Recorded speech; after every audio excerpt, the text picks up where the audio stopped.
China imports 15% of its oil from Russia, and it could end up paying lower prices, or at least negotiate lower prices, if demand from the US and UK. Something just happened to the global energy map that the West cannot reverse. Not a sanction, not a strike, not a tariff. A silent, total rewiring of where Russia's oil actually flows and who controls it now. China and India combined now absorb roughly 80% of all Russian crude exports. China alone is buying 48% of every barrel Russia sells. And Russia's oil shipments to Europe have collapsed from 175 million tons before 2022 to just 25 million tons in 2025. An 85.7% freefall. Europe's pipelines, empty. Europe's refineries, starving. Europe's airports, rationing jet fuel.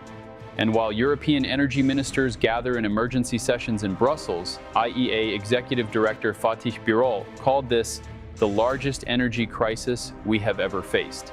Beijing is not reacting to this crisis. Beijing is pricing this crisis. And the single number that just broke containment, the percentage of Russian energy revenue that now flows directly into one country's hands, tells you exactly who won this war without firing a shot.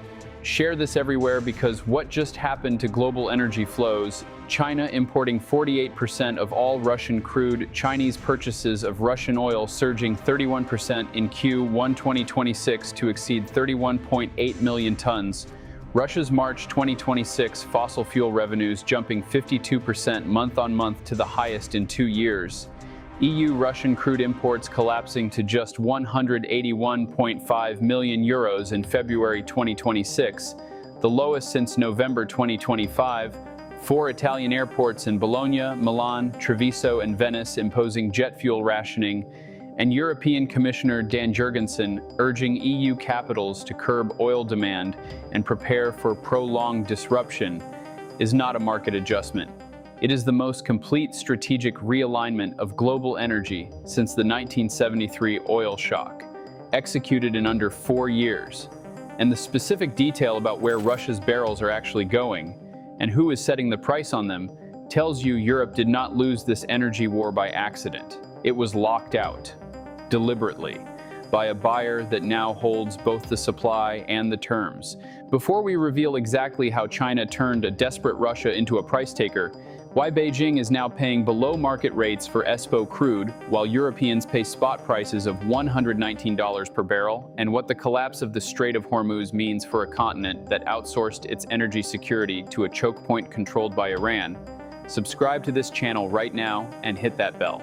Because what the CREA monthly data just confirmed, and why the Power of Siberia 2 pipeline deal Moscow signed in September isn't a partnership, it's a surrender, tells you Europe is not fighting a supply problem. Europe is fighting a checkmate.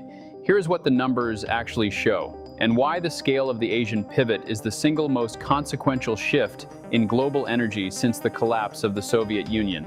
Russian oil exports reached 238 million metric tons in 2025, almost identical to the 240 million tons exported in 2024. The volume did not disappear, the volume moved. Russia's deliveries to Europe collapsed from 175 million tons in the pre-2022 period to just 25 million tons in 2025, an 85.7% decline. Approximately 150 million tons of supply gone from European markets, rerouted. And China and India now collectively receive roughly 80% of Russia's total oil exports, about 190.4 million tons annually flowing to just 2 nations, 2 buyers, 1 hemisphere.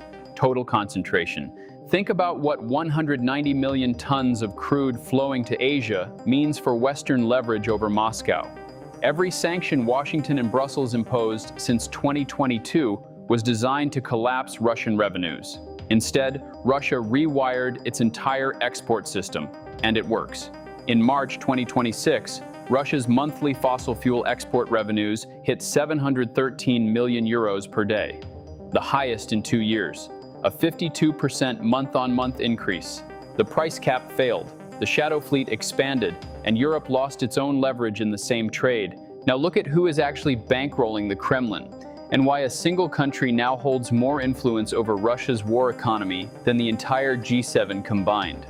In March 2026, China accounted for 43% of Russia's export revenues from the top 5 importers, 8.5 billion euros in a single month.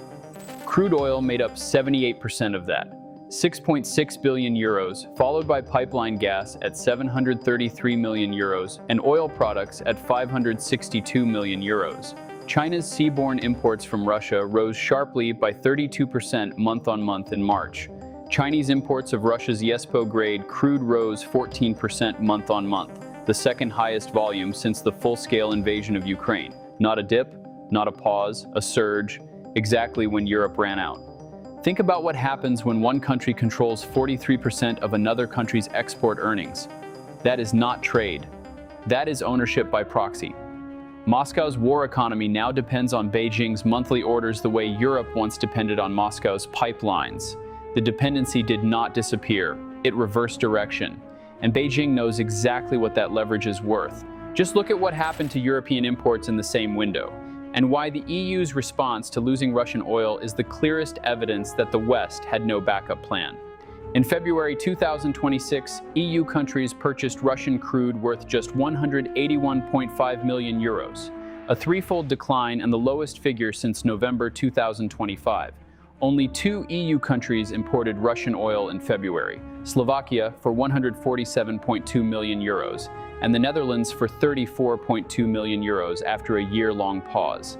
That is the entire European demand for Russian crude in 1 month, 2 countries, a combined 181 million euros, down from billions per month just a few years ago. And the Czech Republic, once heavily dependent, has replaced Russian oil almost entirely with Azerbaijani crude, which now accounts for 42% of its imports, while Russia's share crashed to 7.7%. Now think about what this means strategically. Europe did not just cut off Russian oil. Europe was cut off from Russian oil. Because once Moscow's tankers found China and India as reliable buyers at stable margins, there was no financial reason to negotiate back toward Europe. The barrels now flow to Asian refineries that don't ask about price caps or shadow fleet registrations. And Europe is now bidding for spot cargoes on a global market that is short millions of barrels per day. And here is what makes this energy shock specifically more catastrophic than any previous European supply crisis. The Iran war closed the back door just as the front door was already shut.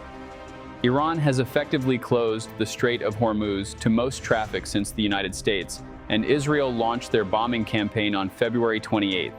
Around 20% of the world's oil flows through that strait, and Iran has used that control as its primary bargaining chip. The closure pushed Brent crude to $119 per barrel, up from around $70 before the war, with analysts warning prices could surge to $200 under unpredictable scenarios. European gas benchmarks at the TTF hub jumped 50 to 67%, reaching around 52 to 60 euros per megawatt hour. Middle East crude cut off from Europe. Russian crude already rerouted to China. Europe caught between 2 closed doors. Think about what this means on the ground across the continent. IEA told CNBC that several European countries may face jet fuel shortages in the next 6 weeks, with the Middle East accounting for 75% of Europe's net jet fuel imports previously. Italian airports in Bologna, Milan, Treviso, and Venice have already imposed refueling restrictions. Jet fuel prices have roughly doubled since the conflict began, and rationing has been imposed at some individual airports since early April. Airlines pre-canceling flights, airports shutting fuel lines, passengers stranded. This is the continent that led the sanctions campaign against Russian energy in 2022, now rationing at its own gates. Now look at what happened on March 4th that nobody connected to this, and why Putin's threat to Europe was timed precisely for maximum pressure. On March 4th, 2026, Putin told Russian state correspondent Pavel Zarubin that Moscow may halt remaining natural gas supplies to Europe ahead of the EU's planned phase-out of Russian gas by 2027, potentially redirecting volumes to Asia. Putin said the government had been asked to study the possibility together with Russian energy companies and assess whether redirecting supplies to other buyers could yield higher returns. Shipping data showed at least 3 LNG tankers altered their destinations in early March 2026. Cargoes already rerouted, tankers already turned. Putin did not choose March 4th at random. He chose it because Hungarian Prime Minister Viktor Orban had just told Sputnik that Europe will not survive without Russian oil when a global fuel shortage is at the door, and this will become obvious to everyone within a couple of weeks. Orban delivered the message. Putin confirmed the threat, and tankers started turning the very same week. Here is the detail nobody is connecting to this collapse, and why the September 2025 Power of Siberia 2 deal is the most important energy contract of this decade. On September 2nd, Russia's Gazprom and China's state-owned CNPC signed a binding agreement to build the Power of Siberia 2 pipeline, set to deliver gas from Russia's Yamal fields to China via Mongolia for 30 years. Supplies through the new route are expected to reach 50 billion cubic meters annually, with the existing Power of Siberia line boosted from 38 to 44 billion cubic meters per year. Gazprom CEO Alexei Miller called it the largest, most ambitious, and most capital-intensive gas project in the world. But here is what the headlines missed. Negotiations over Power of Siberia 2 had stalled for years, with China reportedly demanding gas prices close to Russia's heavily subsidized domestic rates. Beijing renewed interest in the pipeline following the global energy instability triggered by the Iran war, meaning China waited until Russia was desperate, then signed the deal on terms Beijing set. Independent oil and gas analyst Mikhail Krudikin told the Moscow Times that Gazprom's position is a dead end while the Chinese have a choice. Not partnership, submission, and Europe, the former premium buyer, is not even in the conversation. And this is what the Strait of Hormuz collapse actually means for the next phase. The IEA just called it a once-in-history disruption. The IEA's April 2026 oil market report showed the overall loss in oil exports exceeds 13 million barrels per day, with cumulative supply losses of more than 360 million barrels in March and 440 million barrels projected for April.